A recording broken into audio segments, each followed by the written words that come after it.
Assalamualaikum warahmatullahi wabarakatuh. Alhamdulillahilladzi arsala rasulahu bil huda wa dinil haqq liyudhhirahu ala dini kullih wa kafa billahi syahida. Ashhadu an la ilaha illallah wahdahu la syarikalah wa ashhadu anna Muhammadan abduhu wa rasuluh la nabiyya ba'da. Rabbi shrah li sadri wa yassir li amri wahlul 'uqdatam min lisani yafqahu qawli amma ba'du. Puji serta syukur kita panjatkan kehadirat Allah Subhanahu wa Ta'ala. Salawat serta salam kita curah limpahkan kepada junjungan kita Nabi Muhammad SAW, kepada keluarganya, kepada para sahabatnya, dan kepada pengikutnya sampai akhir zaman. Saudaraku, kaum muslimin dan muslimat, mukminin dan mukminat, materi yang ingin saya sampaikan pada kesempatan ini yaitu berjudul tujuan berpuasa di bulan Ramadan. Ya. Jadi dalam ini puasa menurut bahasa adalah menahan diri. Masalah menahan diri merupakan pekerjaan yang sangat berat bagi manusia, sebab dalam dirinya terdapat nafsu. Maka berbahagialah orang yang bisa menahan diri dari segala bidang, sebab dengan cara itu dia akan selamat. Dan sangat merugi orang yang tidak bisa menahan diri, sebab dia akan menyesal, bahkan bisa menjadi celaka. Selanjutnya, agar umat Islam bisa menahan diri, maka Allah melatihnya dengan berpuasa dalam setahun selama 1 bulan. Menurut istilah ilmu fikih yang disebut siam atau puasa itu adalah menahan diri dari segala yang akan membatalkan, mulai dari terbit fajar sampai terbenam matahari, disertai niat karena Allah dan memakai persyaratan tertentu. Jadi menurut definisi ini baru disebut berpuasa bila sudah mencakup 4 ketentuan, yaitu yang pertama, mampu menahan diri dari segala yang membatalkannya, seperti makan, minum, berhubungan suami istri di siang hari, dan lain-lain. Yang kedua, yaitu sesuai waktunya, mulai terbit fajar sampai terbenam matahari.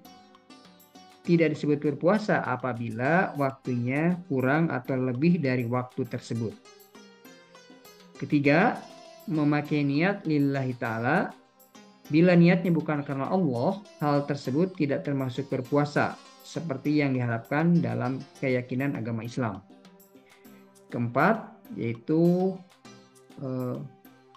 memakai persyaratan tertentu, baik syarat sahnya maupun wajibnya puasa. Hadirin, puasa bukan hanya sekedar meninggalkan makan dan minum atau hal lain yang berkaitan dengannya, meskipun secara hukum fikih orang tersebut dianggap telah berpuasa. Tetapi, apakah dengan cara tidak makan dan minum serta menahan nafsu syahwat bisa dijamin puasanya diterima Allah Subhanahu wa Ta'ala? Banyak hadis yang menerangkan bahwa banyak yang puasanya tidak diterima sebab puasanya hanya menahan lapar.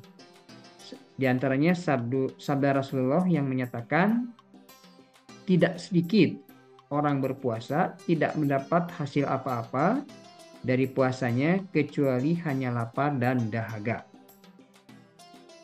Hadirin kaum muslimin, oleh karena itu, puasa yang kita laksanakan bukan hanya menunda makan dan minum, bahkan bukan hanya memindahkan waktu makan, tetapi berpuasa itu harus mempuasai 3 anggota badan kita, yaitu yang pertama, puasa awam menurut hukum fikih, yaitu mempuasai perut dari makan dan minum.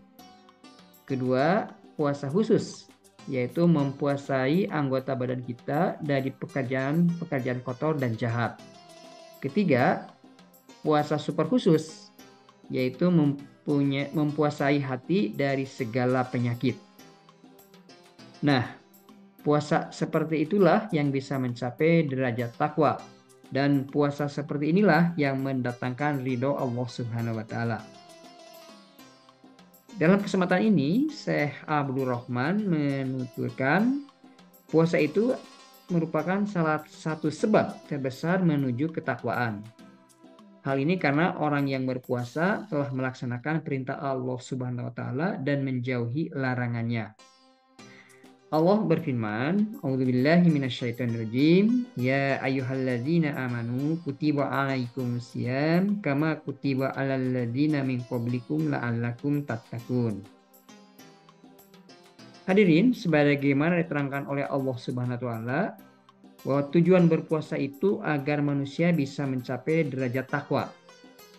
Hal ini bukan untuk kepentingan Allah, sebab Allah itu Maha Kaya. Oleh karena itu, Allah mewajibkan berpuasa kepada kita untuk yang pertama, yaitu menanamkan benih rahmah, yaitu rasa kasih sayang kepada fakir miskin, kepada sesama manusia yang memerlukan bantuan karena kemelaratannya. Kedua, membiasakan diri memelihara amanah. Jadi sebagaimana diketahui bahwa puasa merupakan amanah Allah yang memang berat dan sulit memeliharanya. Apabila kita sudah bisa untuk memelihara amanah ini, maka akan terlatih dan terdidik untuk memelihara amanah-amanah lainnya. Yang ketiga, menyuburkan dalam jiwa kekuatan menahan cobaan, keinginan dan cita-cita serta semangat hidup dan perjuangan. Selanjutnya, 5 keterkaitan antara puasa dan ketakwaan. Yang pertama, orang yang berpuasa itu menjauhkan diri dari segala yang diharamkan oleh Allah Subhanahu wa taala. Kedua, orang yang berpuasa melatih dirinya untuk mendekatkan diri kepada Allah Subhanahu wa taala dengan menjauhi hal-hal yang disukai oleh nafsunya. Ketiga, puasa itu mempersempit gerak setan dalam aliran darah manusia, sehingga pengaruh setan melemah, akibatnya maksiat dapat dikurangi. Keempat, puasa itu secara umum dapat memperbanyak ketaatan kepada Allah, dan ini merupakan tabiat orang-orang yang bertakwa. Kelima, dengan berpuasa, orang yang kaya akan merasakan perihnya rasa lapar, sehingga dia akan lebih peduli kepada orang-orang fakir yang kekurangan. Menurut Syekh Abdul Rahman, ini juga merupakan tabiat orang yang bertakwa. Selanjutnya, apa sesungguhnya rahasia yang terkandung dalam berpuasa? Ada beberapa hal yang diantaranya yang pertama yaitu adalah mengurangi kekuatan sifat hewan bahimia. Yang kedua, menghias diri dengan salah satu sifat Allah. Yang ketiga, membiasakan sabar dan menahan kesulitan hidup serta keinginan. Keempat, mengingatkan kepada kehinaan diri.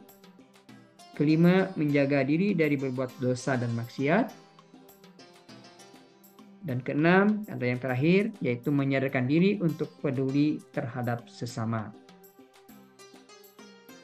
Demikian barangkali yang bisa saya sampaikan pada kesempatan ini. Kurang lebihnya mohon maaf. Billahi taufiq wal hidayah. Wassalamualaikum warahmatullahi wabarakatuh.